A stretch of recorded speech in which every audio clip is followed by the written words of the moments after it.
नमस्कार, आप सुन रहे हैं द बॉलीवुड रेडियो और मैं हूं आपके साथ आकाश।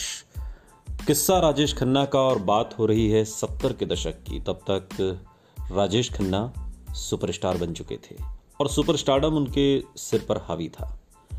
इंडस्ट्री में बार बार होते ऐसे जिक्र और पत्रिकाओं में छपती खबरों के बाद राजेश खन्ना अंदर ही अंदर बहुत ज़्यादा असुरक्षित महसूस करने लगे थे, क्योंकि खबरें छपा करती थीं कि राजेश खन्ना बहुत घमंडी हो गए हैं, समय नहीं देते, इंतज़ार करवाते हैं, लेट आते हैं सेट पर। तमाम तरीके की बातें अब पत्रिकाओं में छपने लगी थी और राजेश खन्ना को ये महसूस होने लगा था कि ये सब कुछ उनकी कामयाबी से डरे इंडस्ट्री के दूसरे स्टार्स और प्रोड्यूसर्स की प्लानिंग है।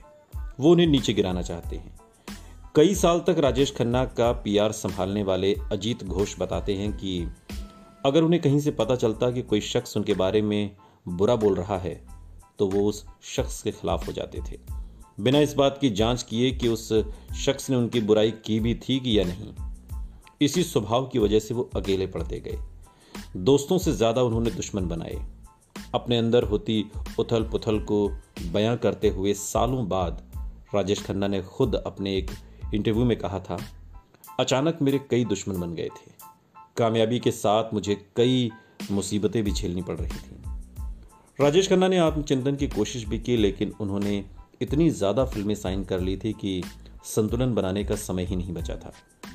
उनकी सोच थी कि उनके फैंस उन्हें ज़्यादा से ज़्यादा देखना चाहते हैं, इसलिए उन्हें ज़्यादा से ज़्यादा फिल्में करनी चाहिए।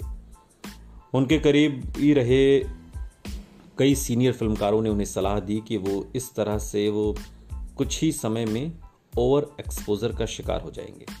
लेकिन राजेश खन्ना ने कभी नहीं सोचा था कि उनके फैंस उनसे कभी बोर भी हो सकते हैं। कहानी के लिहाज से तो राजेश खन्ना अलग अलग तरह की फिल्में चुन रहे थे, लेकिन मूल रूप से उनकी ज़्यादातर फिल्में रोमांटिक थीं। एक एक्टर और एक स्टार के तौर पर राजेश खन्ना का सबसे मजबूत पक्ष रोमांटिक रोल ही थे। द फिल्म स्ट्रीट जर्नल की एडिटर भारती एस प्रधान ने कई बार राजेश खन्ना का इंटरव्यू लिया। वो बताती हैं कि राजेश खन्ना को उनकी एक्टिंग रेंज से ज़्यादा उनके ज़बरदस्त चार्म और आकर्षण के लिए याद किया जाएगा। उनके अभिनय में ज़्यादा विविधता नहीं थी। शायद यही वजह थी कि साल में कई फिल्मों के रिलीज के बावजूद बार बार पलकें झपकाकर गर्दन हिलाने की अदा और अपनी मुलायम आवाज़ में तकरीबन एक ही तरह से रोमांटिक डायलॉग बोलना, इन सारी अदाओं में अब दर्शकों को धीरे धीरे दोहराव नजर आने लगा था, रिपीटेशन नजर आता था। अब तक की फिल्मों में उन्होंने इन अदाओं को अपने किरदारों में बखूबी ढाला था, चाहे वो इंटेंस अमर प्रेम हो, जिंदा दिल आनंद, मजाकिया बावर्ची या सच्चा झूठा का चालाक मुजरिम।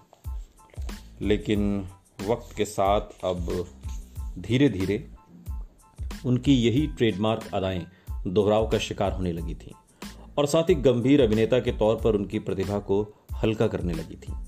यह अजीब विरोधाभास था कि उनके फैंस सिनेमा हॉल में आते तो उनकी इन्हीं अदाओं को देखने थे, लेकिन फिल्म देखने के बाद अब उन्हें यह शिकायत होने लगी थी कि राजेश खन्ना कुछ अलग क्यों नहीं कर रहे, और यही बात उन्हें बर्बादी की तरफ ले जा रही थी। लेकिन राजेश खन्ना इसे समझ नहीं पाए। सुनते रहिए द बॉलीवुड रेडियो, सुनता है सारा इंडिया।